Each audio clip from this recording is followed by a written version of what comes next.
So we're getting up. I am awake but not currently up, which is not good since I'm driving, but hopefully I'll figure it out by the time we start moving. We start most mornings on the U.S. Army Warrior Fitness team with some form of cardio. So today's morning monostructural piece is at 0 minutes. We run 2 miles at 85% because we want it to be a replicable effort, and then at 20 minutes you run another 2 miles. So we'll do a warm-up, cool down. We have like some subject matter experts in the area of running who will help us out with that. And after that, stretch, recover, breakfast. I got to get to work on some of the programming, but that's the plan for the morning. So finishing, I just got dressed for the morning. I would lie to you and tell you that I was reading my book, but I didn't. I was mostly trying to clean up my special quarantine room before you got here, so it looked nice. But yeah, this is the MTV Cribs because that guy kicked me out of my room. That's my brother. He's a West Point cadet, and he kicked me out of my room when he came here, and now he's stuck here for the next forever, potentially, so I have to sleep on this twin mattress in the living room. That's actually a joke. I chose to. He's not a bad guy. I chose to do that. Every morning we start off with like a longer type workout. This is like kind of our off-season period, so it's more monostructural than it would be closer to like the open, where we'll do what the Gaines Lab has determined, or like calls like a cyborg protocol, where it'll be a mixture of like normal CrossFit movements with cyclical work over like a longer time domain. But we start every morning with this. Yesterday was a 40-minute easy C2 bike, and then today is a little bit more intense. And one of our big priorities as a team is like to build abilities that are going to transfer well when folks get back to the Army. So we run a decent amount, and you see running at pretty much every competition as well. So it's kind of 2 birds for 1 stone.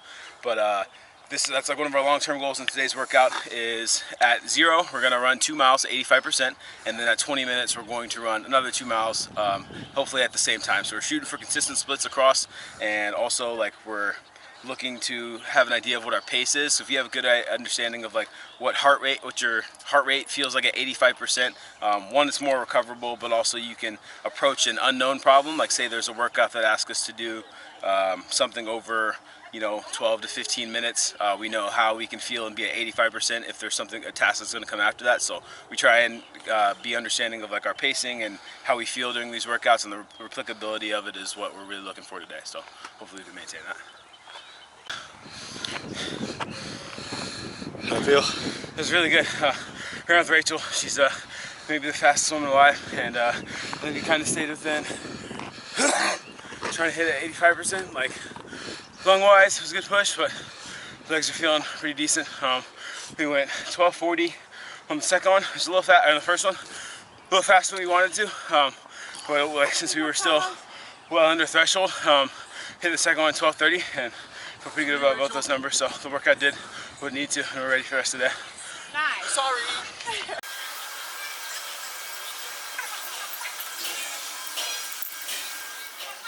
Get the pot calling the kettle. It was a good shot. There was a gust of wind. That's okay. Nutrition. That's nutrition. Are we talking nutrition today? Yeah. Let's talk nutrition. Let's talk nutrition. A lot of people. All right. First session of the day done. Yeah. Before nutrition, after nutrition, daily nutrition. What's up? Before nutrition was a lot of focus.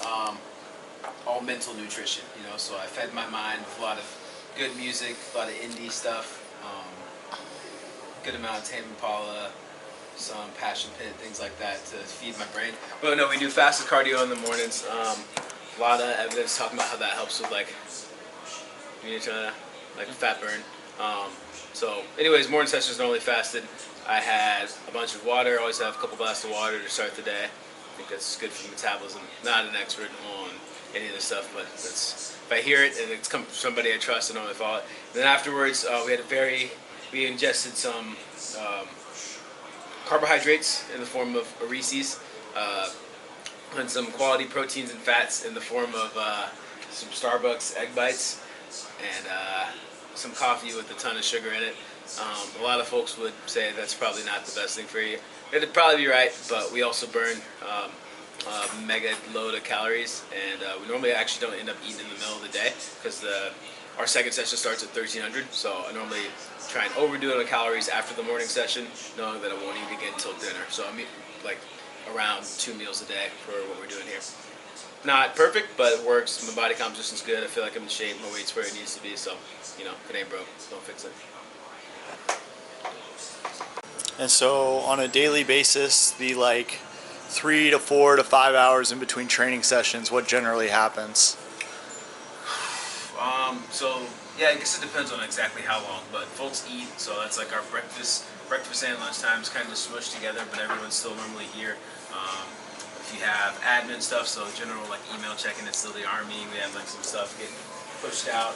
We have everybody on the team has a secondary role besides being an athlete. So you're filming right now, Carlos is swearing away government purchases and contracts and a bunch of stuff like that.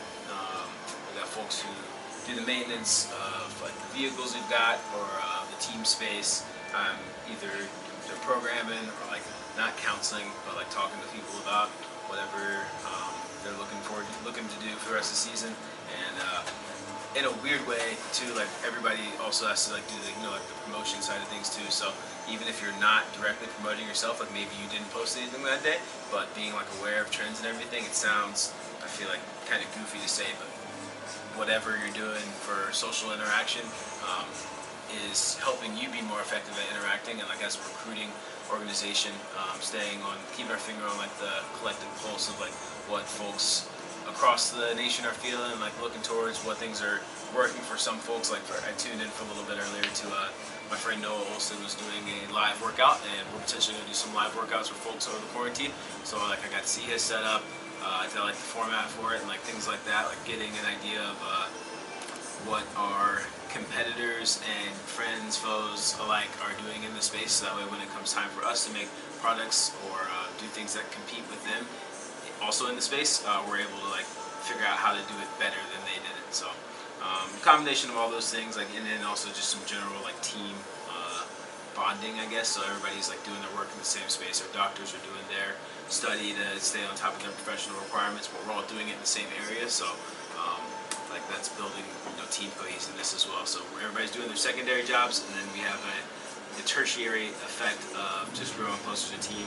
I'll take a call. I had a couple interviews last week. I got one coming up in less than 10 minutes and doing the programming thing. So keep doing that for the next hour and a half, and then it's time to get warmed up and get after the second session.